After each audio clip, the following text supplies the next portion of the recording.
ডিগবৈৰ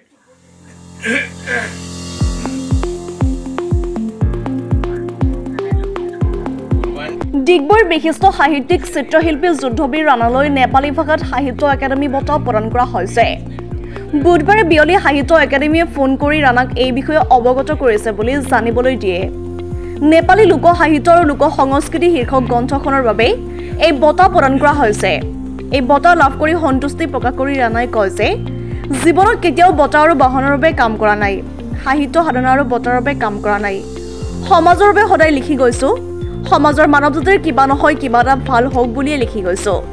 সাহিত্য সাধনা কৰা যুৱ প্ৰজন্মৰ সাহিত্য প্ৰতিভাক প্ৰশংসা কৰি তেওঁ কয় যে সস্তীয়া জনপ্ৰিয়তা লাভ কৰাৰ বিপৰীতে সমাজৰ মংগলৰ বাবে যুৱ লেখক লেখিকাই সৃষ্টি কৰক। এতিয়া এখন গল্প কবিতা আৰু ব্ৰঞ্জীমূলক গ্ৰন্থ প্ৰকাশৰ পথত বুলি বিশিষ্ট লেখকজনে জানিবলৈ দিয়ে। তদুপৰি নেপালী ভাষাৰ এখন শব্দকোষ প্ৰকাশত ব্যস্ত হৈ আছে যুদ্ধবীৰ ৰাণাই। এইখন শব্দকোষ নেপালী ভাষাৰ প্ৰথম শব্দকোষ হ'ব বুলি জানিবলৈ দিয়ে। সাহিত্যৰ সমান্তৰালকৈ ৰাণা এগৰাকী বিশিষ্ট চিত্ৰশিল্পী আৰু ভাস্কৰ শিল্পী ৰূপে ৰাষ্ট্ৰীয় আন্তঃৰাষ্ট্ৰীয় পৰ্যায়ত পৰিচিত আৰু জনপ্ৰিয়। বহু জনপ্ৰিয় গ্ৰন্থৰ লেখক যুদ্ধবীৰ ৰাণা অসম, ছিকিম আৰু পশ্চিমবংগৰ লগতে বিদেশতো সুপৰিচিত। সাহিত্যৰ লগতে চিত্ৰকলা, কাঠশিল্পী আৰু ভাস্কৰ্য শিল্পকলাৰ প্ৰতিভাশালী এজন বিৰল ব্যক্তিত্ব ৰাণাদেৱ। যুৱক যুৱতীসকলক প্ৰায় বিলুপ্ত হৈ যোৱা গোৰ্খা সংস্কৃতিৰ সৈতে পৰিচয় কৰাই দিয়াৰ লগতে যুৱক যুৱতীসকলক ইয়াৰ প্ৰতি আকৰ্ষিত কৰাৰ লক্ষ্যৰে বহু দশক ধৰি নিৰন্তৰ প্ৰচেষ্টা চলাই আহিছে। তেওঁ মূল্যৱান গ্ৰন্থ ৰচনা কৰিছে। অসম আন্দোলনৰ পটভূমিত ৰচিত তেওঁৰ দীঘলীয়া কবিতা চিহান পালকেকা আৰু টাকমাৰু অসম, ছিকিম আৰু পশ্চিমবংগৰ কবিসকলৰ মাজত বিশেষভাৱে জনপ্ৰিয় সৃষ্টিৰ প্ৰব্ৰজন ৰাণাৰ গৱেষণামূলক কামৰ আধাৰত নিৰ্মিত এখন চিন্তা উদ্দীপক গ্ৰন্থ। ডিগবৈৰ পৰা অমিতাভ গগৈ ৰিপৰ্ট ইছা 24x7। কথা আনন্দ পাইছো মই।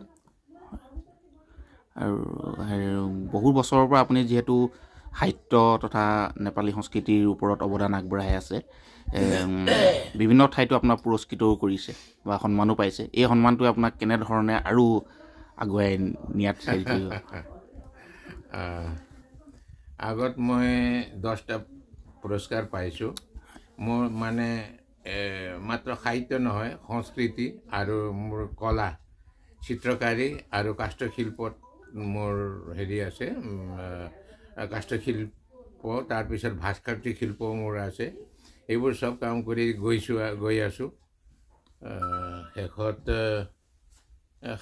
এতিয়া বুঢ়া কালত সাহিত্য চৰ্চা কৰোঁ বেছিকৈ। এতিয়া চকুৰ ইমান কাম নকৰে, শৰীৰো ইমান কমজোৰ হৈ গ'ল, গতিকে আন কামবোৰ, মূৰ্তিৰ কামবোৰ এৰিলোঁ। এতিয়া চকুৰে চিত্ৰকলা এৰিলোঁ, এতিয়া ভাস্কৰ্য কলা এৰিলোঁ।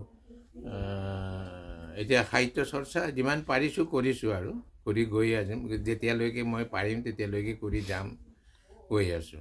আৰু কিবা আগন্তুক আৰু কিবা প্ৰকাশ পাবলগীয়া বা এতিয়াও প্ৰকাশ পাবলগীয়া এইটো গল্প এটা সংগ্ৰহ আছে এটা। তাৰপিছত ডিগবৈৰ জন্ম কেনেকৈ হ'ল, কেনেকৈ হ'ল ডিগবৈত, তাত বাহিৰৰ পৰা কেনেকৈ মানুহ আহিল, ডিগবৈত নেপালী মানুহৰ আগমন আৰু তাৰ নেপালী সমাজৰ এটা বুৰঞ্জীমূলক কিতাপ লিখিছোঁ। এইটো বিষ্ণু মন্দিৰ, ডিগবৈ নেপালী বিষ্ণু মন্দিৰে প্ৰকাশ কৰিব। তেওঁবিলাকৰ হাতত আছে এই পাণ্ডুলিপি।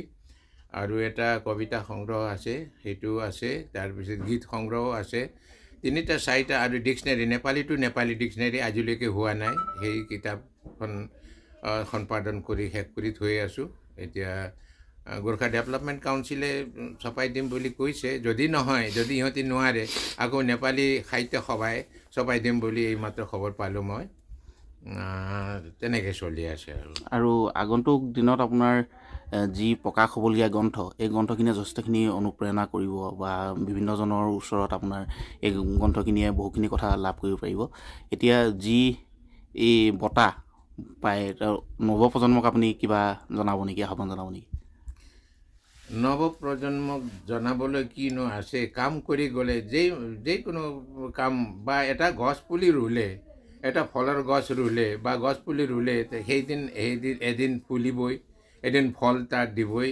গতিকে গীতাত কোৱা আছে, ফলৰ আশা নকৰি কাম কৰি যাব লাগিব মই তেনেকৈ ঠিক মই আজি পুৰস্কাৰ মই পালোঁ যদিও মই আজি সুখ অনুভৱ কৰিছোঁ কিন্তু মই পুৰস্কাৰৰ কাৰণে লিখা নাই মই নেপালী সমাজৰ নেপালী ভাষা সাহিত্য লোক সংস্কৃতি লোক সাহিত্য এই লোক হৈ গৈ আছে মাত্ৰ নেপালী ভাষাৰ নহয় অসমীয়া ভাষাতে হওক বাংলা ভাষাতে হওক বা সংস্কৃতিতে হওক সকলো মানে গোষ্ঠীৰ যিটো মানে লোক সংস্কৃতি লোক সাহিত্য এইটো লাহে লাহে মানে আঁতৰি গৈ আছে আমাৰ পৰা গতিকে এইবোৰ ভালদৰে চলি থাকক বুলি মই এইবোৰ চেষ্টা চলাই আছোঁ লিখিছোঁ এইকাৰণে এই লোক সংস্কৃতিৰ লোক সাহিত্য কিতাপখন লিখিছিলোঁ আজি পুৰস্কৃত হ'ল মই পুৰস্কাৰ পাবৰ কাৰণে মই লিখা নাই মোৰ সমাজৰ কাৰণে লিখিছোঁ জাতিৰ কাৰণে লিখিছোঁ